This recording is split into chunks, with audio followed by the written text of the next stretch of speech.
You gave us a grant that we were able to do the ACT workshop. And ACT stands for Advocacy Commitment Toolkit. And these young people, the three that are sitting here and the young people on the end, those are their mentors, these young people were involved in the program, and we're going to tell you about it this morning.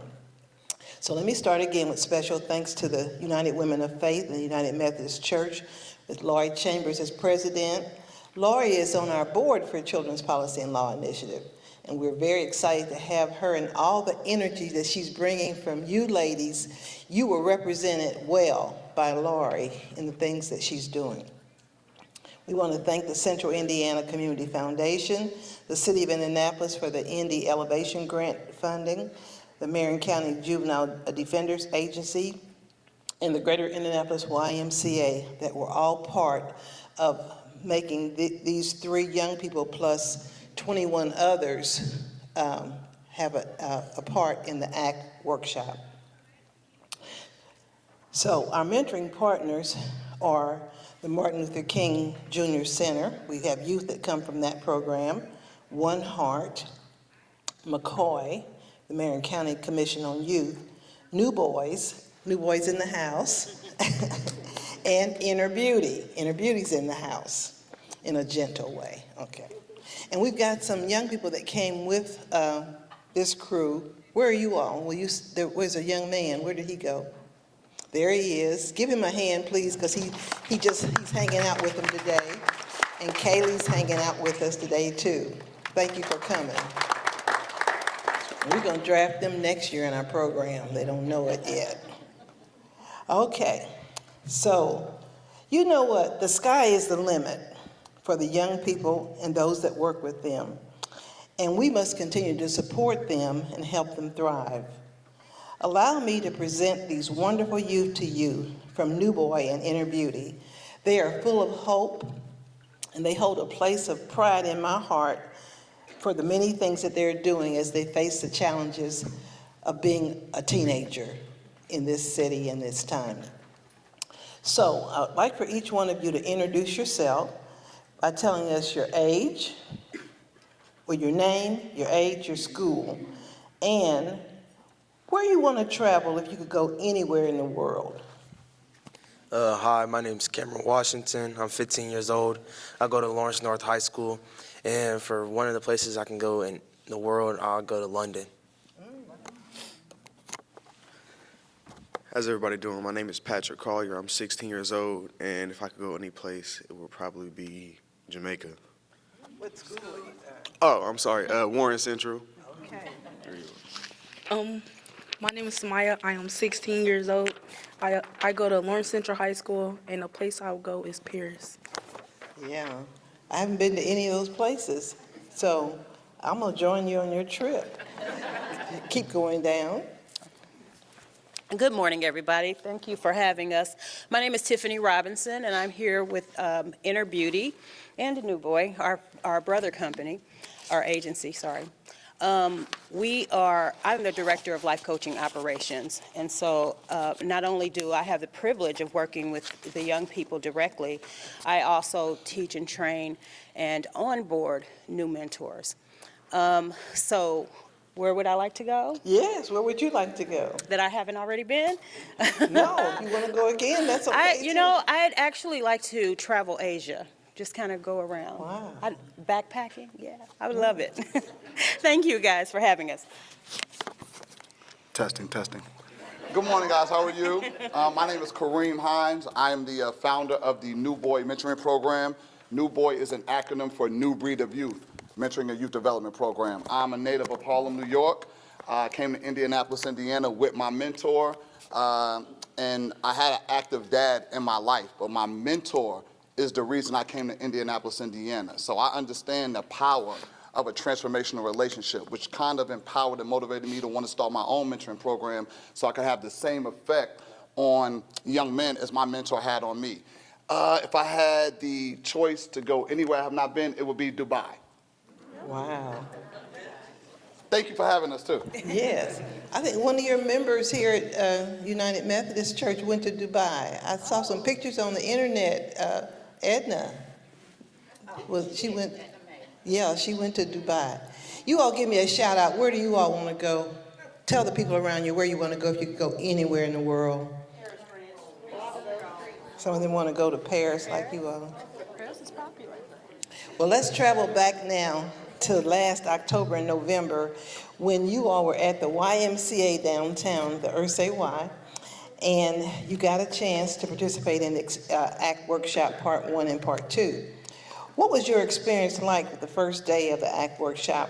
What did you think it would be, and what stands out in your memory? I'm going to jog your memory a little bit. Reverend Anitra Jones spoke. Judge Gaither was there. Bwana Clements, a mentor, was there. We had a presentation on the school-to-prison pipeline, collateral consequences, if you remember what that is, advocacy at the legislature, and then we worked on the toolkit and planning our presentations. So tell me what you remember about that and what you thought it was going to be and what it was. At first, I thought it was going to be us working together on the presentations, and then when we got there, we sat down, talked to Judge Gaither. That's a really big part because you don't ever really get the chance to talk to someone who has a toll on your life if you go through the system, you know. So Judge Gaither is a juvenile justice court judge. He's in charge of the Marion County Juvenile Justice. So being able to talk to him and the therapist, I might mispronounce his name. Bwana Clements. Yeah, Bwana Clements. Being able to talk to them and be able to get an inside look on something that I've been through, it was a better experience knowing that it's coming from someone who controls a part of your life if you go through that system. For me, I know just being in a room with everybody, like all those higher ups, it was like different than what I expected. I expected to kind of feel inferior and just kind of like feel like everybody was just like, you know, just like around me, just not really hearing me. But I was surprised to like be in that space and everybody was like talking about the same subject. We were kind of all on the same level when it came to the things that we wanted to do and how we wanted to better the community. And I'm speaking to Bwana and speaking to Judge Gaither. It's always a good time because they like, it's always like a reassuring thing when I'm talking to them. I thought it was going to be like, I wasn't expecting Judge Gaither to be there. I thought it was just going to be like us, the youth, in the room. We're going to tell Judge Gaither he's a superstar. So, like, when I seen him, like, I was, like, kind of happy. And then, like, when he told us about the what to do when we get put over and stuff like that, it just opened my mind, like just to know what to expect if it do happen. Let's keep going down. What did you think it was going to be, and what was your impression of the first training that we had? Well, I like the kids, I thought that it was going to be more of working on the presentations. But when I got there and Judge Gaither and Bwana was able to give their presentation, it was so impactful. I mean, forever ingrained in my mind and something I have since shared with the youth that I've been working with, to have them role play what happens when they're pulled over by the police. A lot of things I did not know. I have raised black sons, and for me, that was so meaningful because now I feel better prepared to talk to not just the young men, but also the young ladies about, hey, these are the rights of the police officers, but you also have some rights. Some of the things that you may have thought that you could do when you get pulled over by the police, you can't. And it was scary, but it was also enlightening. So that was super awesome, and I wish that every youth that we work with was able to be there and be present for that part of the presentation. And the other parts also were beneficial too, but that part is forever ingrained. Thank you. Anytime we can take part in a space where we are helping to eradicate the school to prison pipeline is huge. And for our young people to be at the table with a Judge Gaither. And Bwana Clements is a therapist. He's a black male therapist. We need more black male therapists that look like our young men that can not only talk to them from the approach of the school system or community, but a clinical approach, and to really understand emotional intelligence and how our young men need to act in high periods of anxiety. You know, whether you're being ushered into the school or prison pipeline or you get stopped by the police, it's an anxious moment for our young people. And a lot of them, because of their past trauma, it might not be about the situation at hand that brings them in that anxious moment. It might be something that happened with their daddy, their grandfather, their mother. So to have a Judge Gaither and a Bwana Clements in the same room, and to have our young men and young ladies be able to ask them questions, direct questions, not from a book, not from a video, but direct questions, we need more spaces like that, because I think it only lends to make our young men and young ladies feel more comfortable when they get in those high emotional situations. Now, we're talking about the encounter that they had with Judge Gaither and Bwana Clements, but there was a book called Empower that you all purchased for each one of the young people that was a part of the workshop. What was it in the book or the presentation on a police stopping you that you really remember? Share something with us that you really remember that sticks out. Let's start with Samaya, because she was in a skit, and we talked about this earlier, and she was the driver, so she thought she was empowered. So, I really learned that that when you get arrested, or well, when you get pulled over, that they're not supposed to tell you. Well, at least when you get arrested, they're not supposed to tell you why you're getting arrested. And they don't have to tell you why they're. well, why they don't have to arrested. tell you. And I really learned that because it like stuck out to me, because I was just wondering like why they're not supposed to tell you if you don't know why you're getting arrested. So if I like do get put over or arrested, I can know like what to expect. So yeah.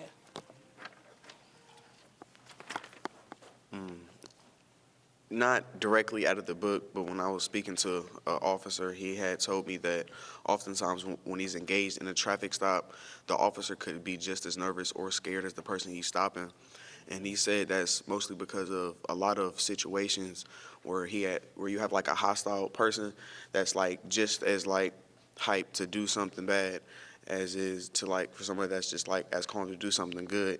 So it was kind of weird to hear, because like when you think about a traffic stop, it's always like the officer is on go, and then the person that he stopped is kind of like the victim, but the officer is also like scared for his life in that kind of situation. Like Pat said, or even being seeing it you're for yourself, it gets very terrifying, because you got these police officers coming up to the car, and you don't know what they're doing. You can't see their hands because you're looking, but you can't see everything they're doing too. It's a scary experience, but they might be scared too, because they don't know how many people are in the car, what they're going up to, what is in the car. So it's an experience that you don't want to have, but you do want to know about, so you can learn about it, and then just in case of it, you get pulled over in the future, you know what to do, not what to do, and everything. What can you do with your phone when you're in the car? What should you do with your phone? You remember that? Record. If you get stopped, what can you do with your phone? What Record should them. you do with your phone? See if you can remember something about that. Anybody remember? I think you can record or set it down. Sit it somewhere like where it's able to show you in the A little bit louder so they can listen. I think you're supposed to sit it somewhere where like it's able to show you and the officer. Yeah, when you get pulled over. What about recording? What did he say about that?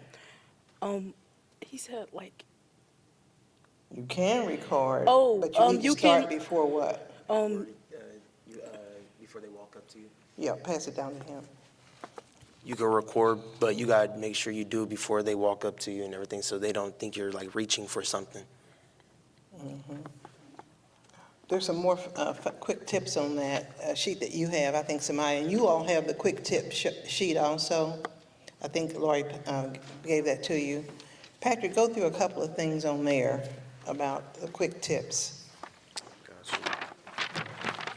All right, so some quick tips for being stopped. If driving, park your car in a well-lit area, be polite and cooperative, remain calm and announce your movements as you make them, produce ID. You may request to speak with the supervisor, announce you are dialing 911 to be connected with the supervisor.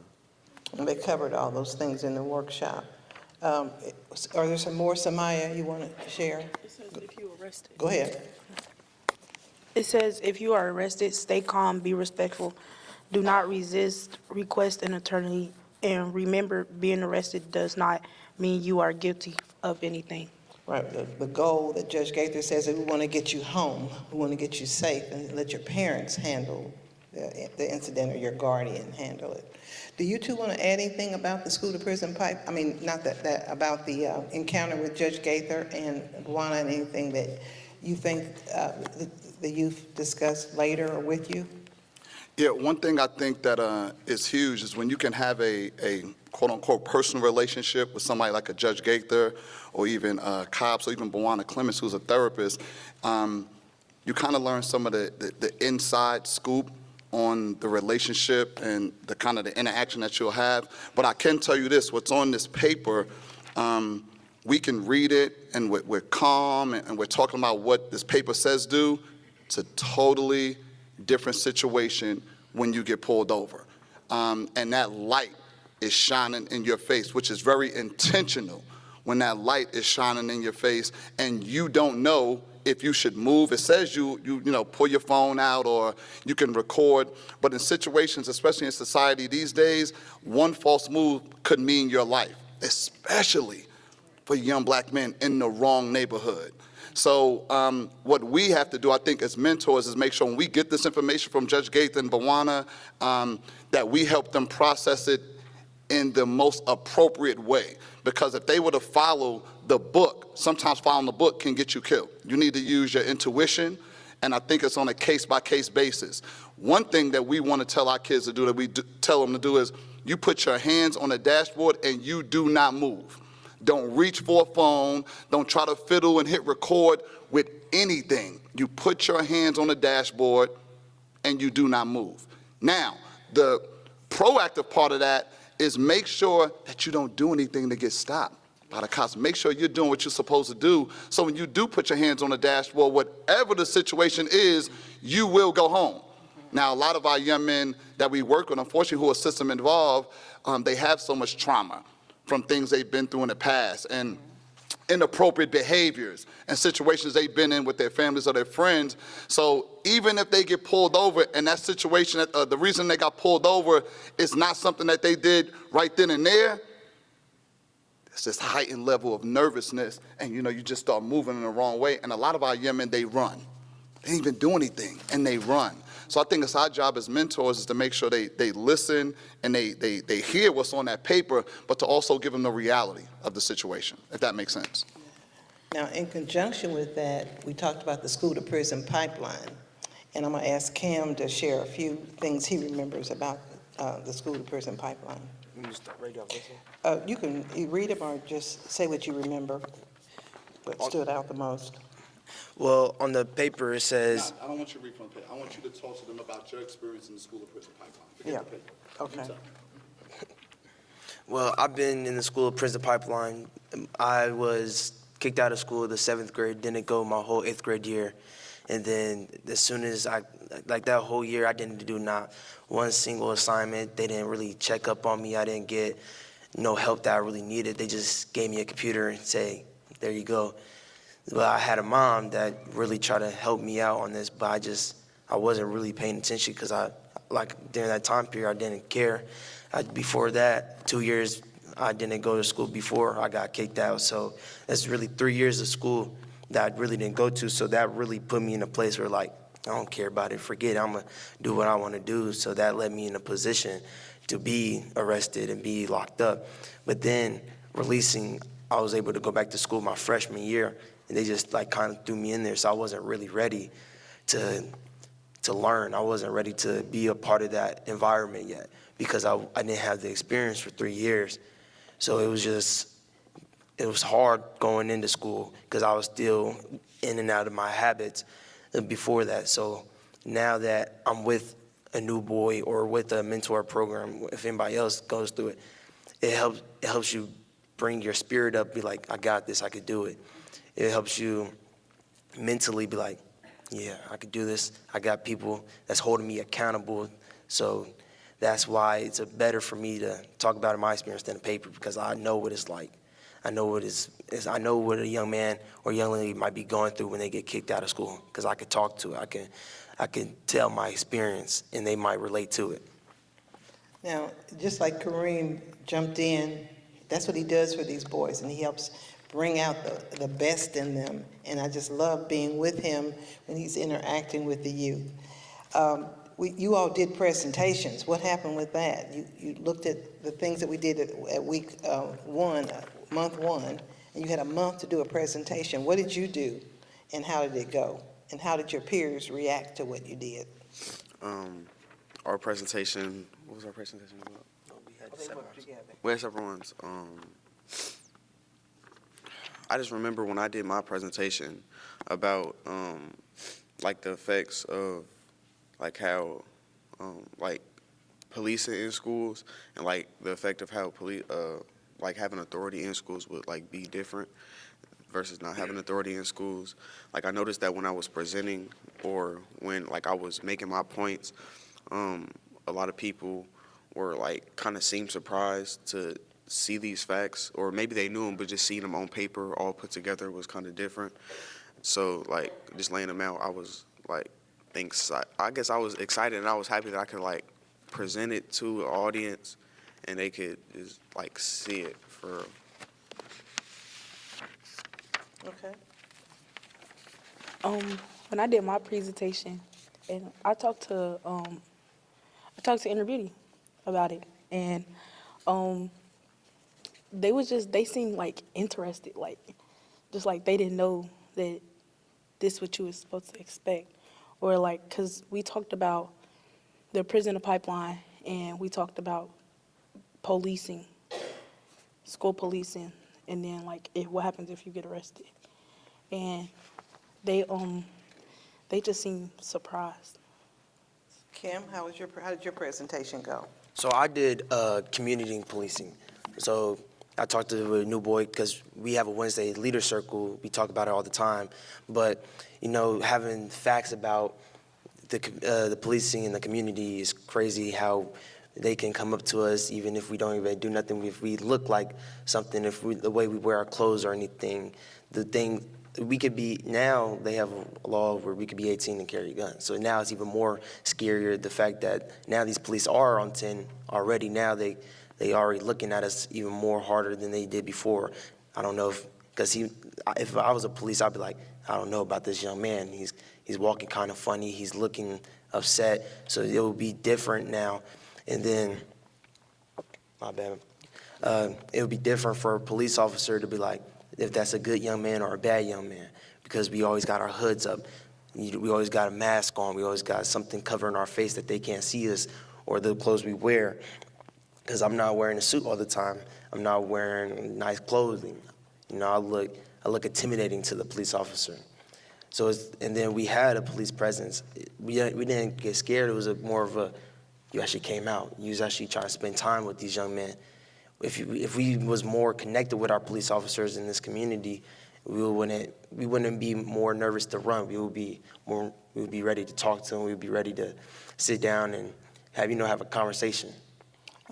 From the 24 youth that were there, they impacted over 300 other youth. So your dollars went much further than what you thought. Can I say something? Yes, go ahead. So, we come to all these CPLI meetings. We come to y'all space. I would love for y'all to come to New Boy. I would love for y'all to come to the Wednesday Circle. You'll really see how CPLI affects us, how we really get down.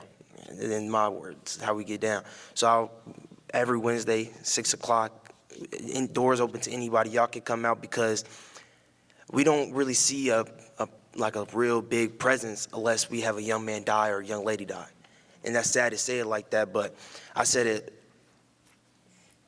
I lost a real good friend, and I didn't see a lot of these people. I just saw the news. I'm like, y'all don't come out here unless we die. That's like real sad, because that was my best friend. Like, I did everything with him. I did karate with him.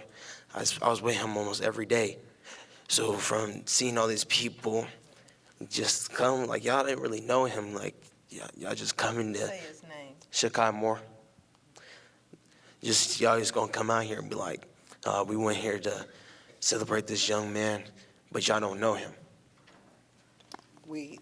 Some of us did come to the session on the Wednesday night, and Kareem helped them process their trauma.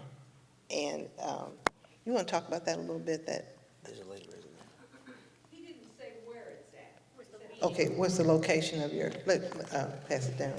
And thank you for extending the invitation. Go ahead. So New Boy meets on Wednesday nights at 6:30. The address is 10030 East Washington Street.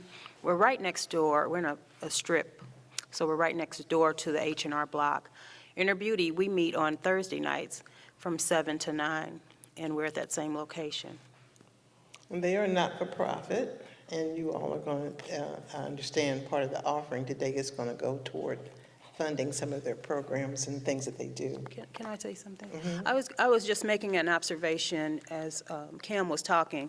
You know, these kids are, sometimes in these groups and in these forums, the kids are what I would call the upper crust kids who, you know, they have parents, they have, you know, they might get in trouble here and there, but these young people come from hard places.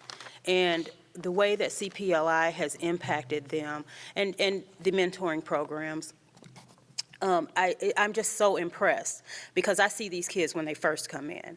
And it's so sad, and you think to yourself, my God, what happened to them?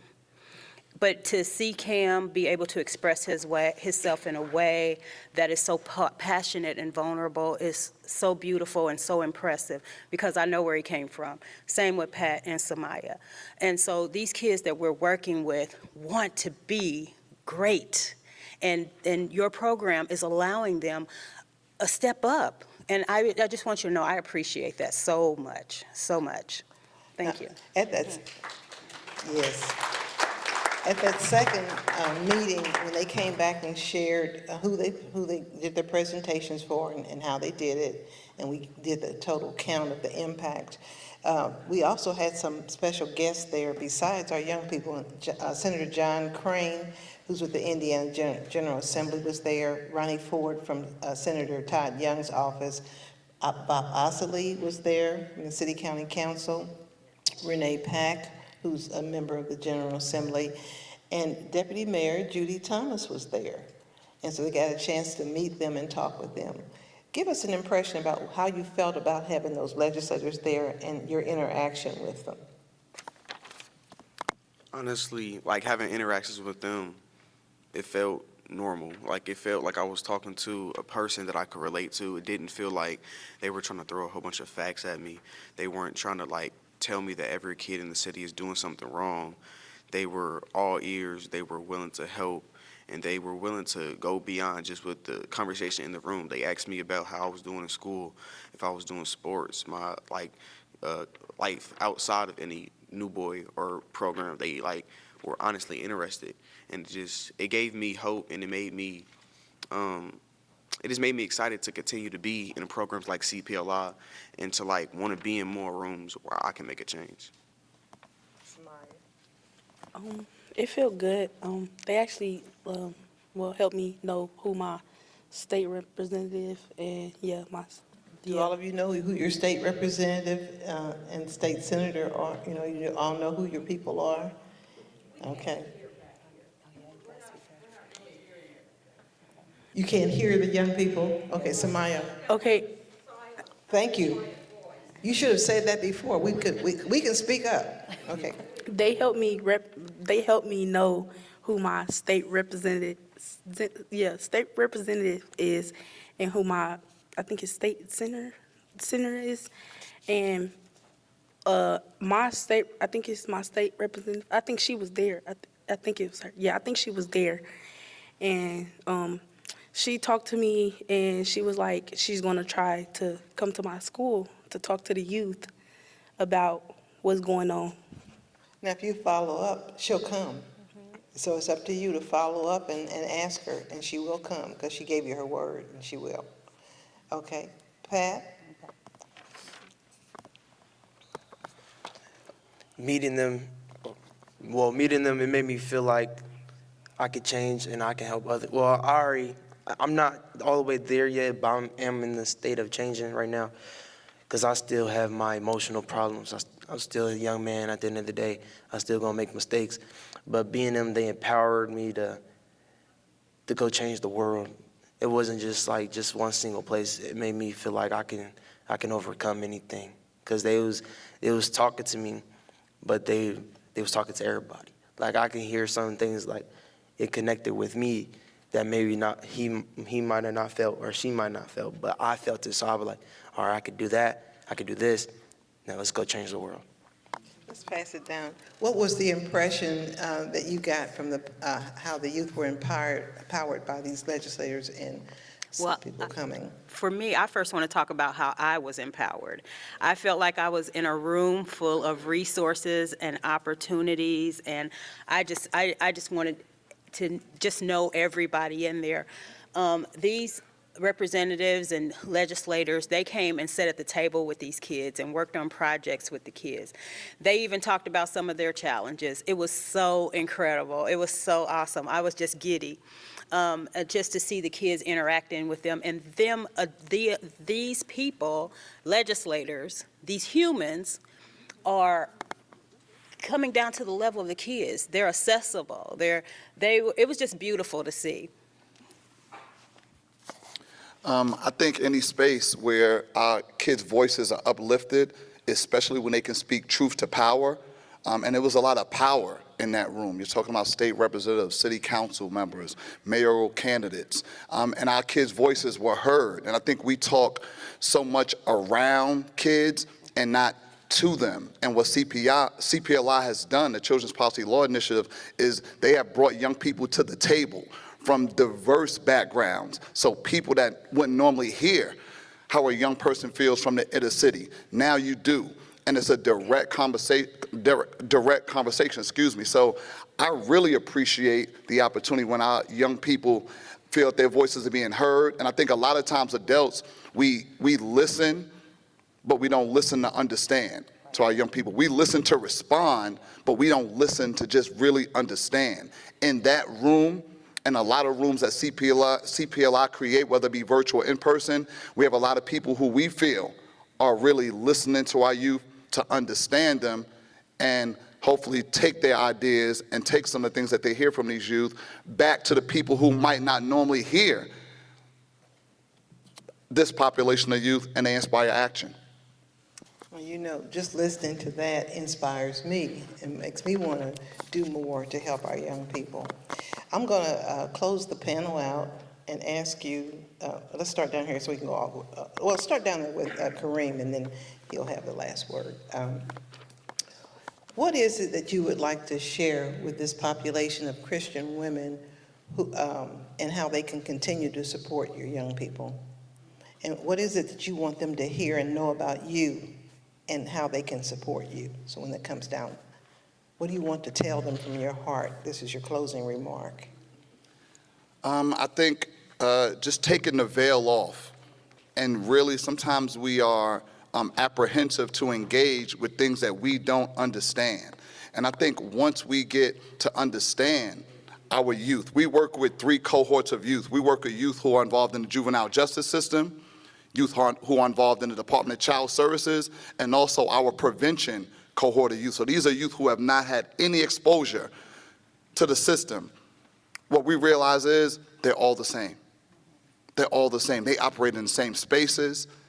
They deal with the same issues. And I think they have more issues to deal with than we had when we were younger. So I appreciate, again, CPLI for putting these youth in spaces where they are heard and uplifting their voices, because right now we have a culture in our city of kids who don't feel like they're being heard. And when kids don't feel like they're being heard, when they're not invited to the party, then you see the self-destructive results that could happen. So thank you for inviting us to the party. So I have appreciated the opportunity that you've given to our youth. And when I say our youth, I feel like these are the kids that are, if the Bible says, in the muck and the mire. And giving them not just an opportunity, but knowledge, because that knowledge is powerful for them. These people will be changed, these young people will be changed by the knowledge that they've received from CPLI. And the empathy, the ability to come and sit with them and just listen to them has been phenomenal. So I appreciate you, and I appreciate this opportunity that you've given me to be with them. Thank you. As a teenager, well, me, Speak as loudly as I you feel can. like what y'all can do to help the youth, like when you see a child, a teen, whoever, when you see a youth, just ask them how their day is going, because sometimes they don't even get that. Ask them how their day is going. Ask them, like, what do they need help with, because not all these kids, they don't get that sometimes, so yeah. I think one thing that could really help is just you all in this room, just being here, and not necessarily in this space, but just being there for us. I know that we have communities of people that care for us, like a mentor program or CPLI, but it's like we're in this, like we have these people surrounding us, but we're pushed to do more, but until we see how many people are really backing us, we can't really like move forward after that. So like coming out to a Wednesday session, coming to a school, or just being active in the community in anything that involves youth. Like I know it'll help me and a lot of my peers just be like look back and look at it like, dang, like people really care, and it's not just people of my color, it's not just people of my age, it's not just family members, it's like people I don't know want me to succeed. So that's a really big thing that could, like, I know for me and a lot of my peers, just help me and just like keep me pushing forward with the things that I'm doing right now. Thank you.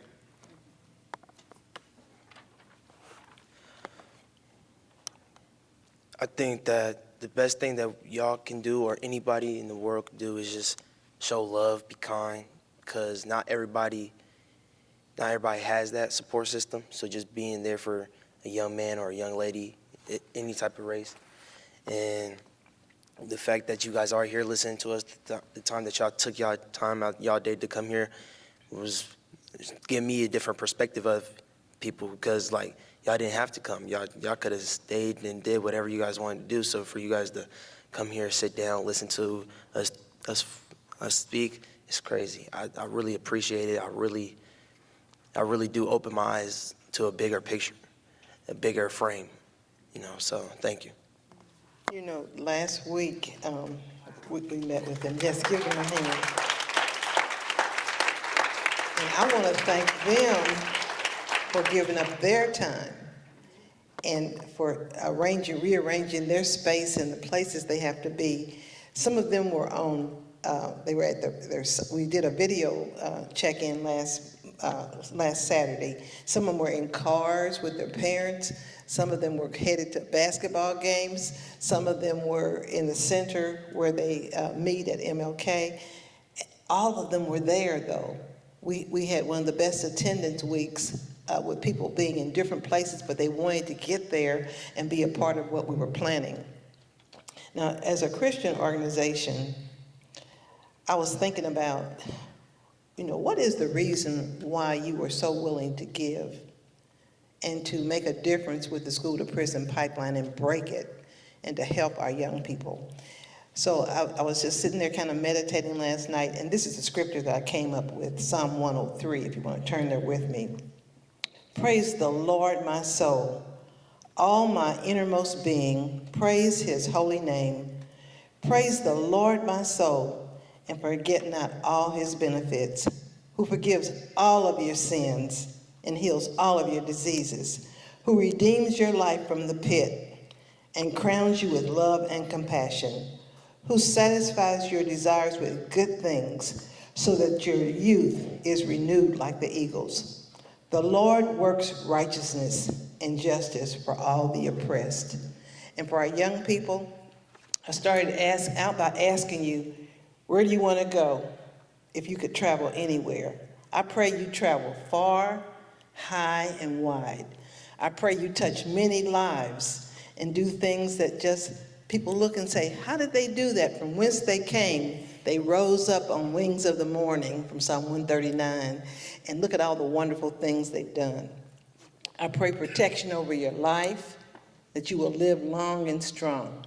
And for the leaders, I pray for continued wisdom for you, that you will continue to influence these young people and touch their hearts. That's what they do, they touch their hearts. And you touch my heart, and I appreciate you so much. And you all have touched our heart. You didn't have to give, but because of what you did, here's the proof of it made a difference. Thank you so much.